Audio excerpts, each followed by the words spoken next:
Bonjour et bienvenue à ce nouveau Deep Dive. Aujourd'hui, on plonge au cœur de la politique camerounaise. Un événement majeur vient de secouer le pays. Oui, l'éviction de Maurice Kamto. Exactement. Maurice Kamto, la figure principale de l'opposition, écarté de la course présidentielle de 2025. Le contexte, c'est une élection prévue en octobre. Face à lui, enfin potentiellement face à lui, Paul Biya, 92 ans. Au pouvoir depuis 1982, oui, il brigue un 8e mandat. Un 8e, c'est ça. Et Kamto, qui était arrivé 2e en 2018, il représentait vraiment l'alternative principale. Clairement.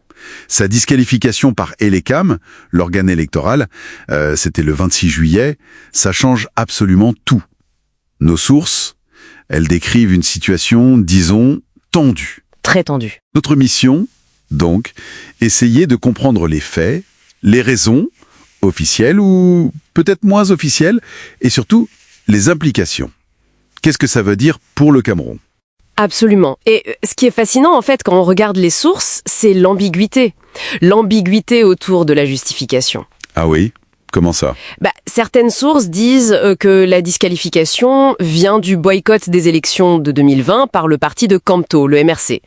Ça le rendrait inéligible. D'accord. Logique. Mais voilà, d'autres sources, tout aussi crédibles, rapportent qu'Elecom n'a donné aucune raison officielle. Rien au moment de l'annonce. Ah, ça c'est important comme différence. Oui, cette divergence, elle est significative.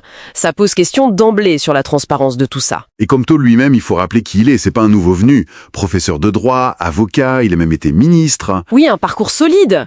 Et une figure centrale de l'opposition avec son parti, le MRC. On se souvient, il avait été arrêté en 2019. C'était après avoir contesté les résultats de l'élection de 2018. Tout à fait.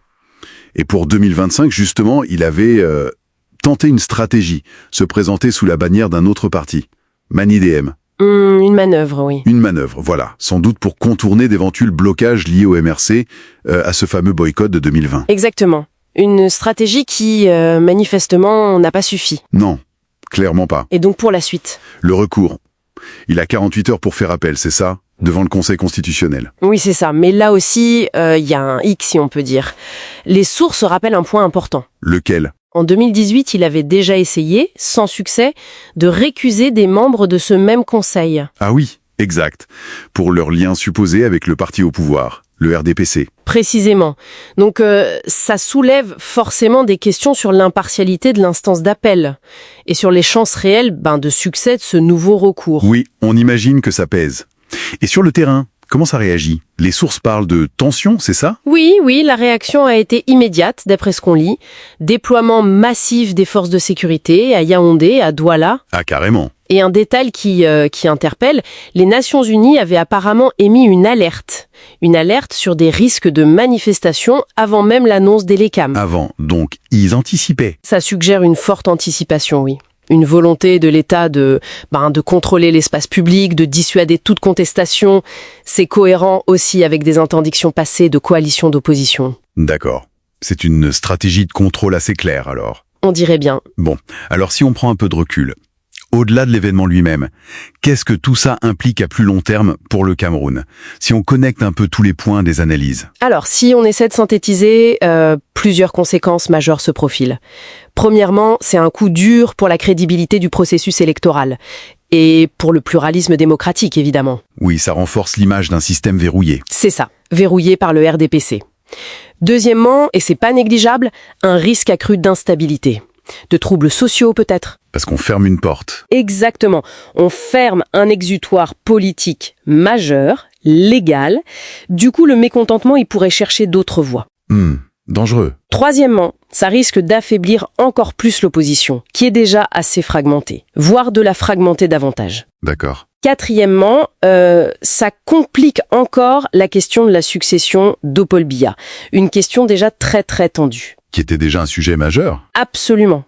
Et puis enfin, un point crucial, je pense, ça pourrait exacerber des tensions qui existent déjà. Je pense notamment à la crise dans les régions anglophones. Ah oui, le lien avec le boycott. Exactement. Parce que le boycott de 2020, qui est cité par certaines sources comme justification de l'inéligibilité, il était directement lié au grief de cette crise anglophone. Donc tout est lié en fait. Tout à fait.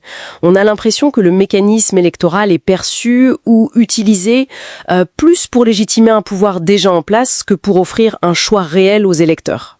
En résumé donc, cette éviction de Maurice Kamto, c'est bien plus qu'une simple décision administrative. Ça redessine complètement le paysage politique immédiat et ça soulève de profondes questions sur l'avenir démocratique et la stabilité du Cameroun. C'est tout à fait ça. Et ça nous laisse avec une réflexion importante, je trouve, qui ressort de l'analyse croisée des sources. Laquelle ? En éliminant une figure d'opposition clé qui opérait quand même dans le cadre légal, même s'il le contestait, est-ce que le régime ne risque pas, paradoxalement, d'accroître l'instabilité à long terme ? Comment ça ? En poussant potentiellement le mécontentement vers des voies moins prévisibles, moins contrôlables, voire extra-constitutionnelles. C'est une vraie question. Une question à méditer, effectivement. Merci pour cet éclairage. Merci à vous.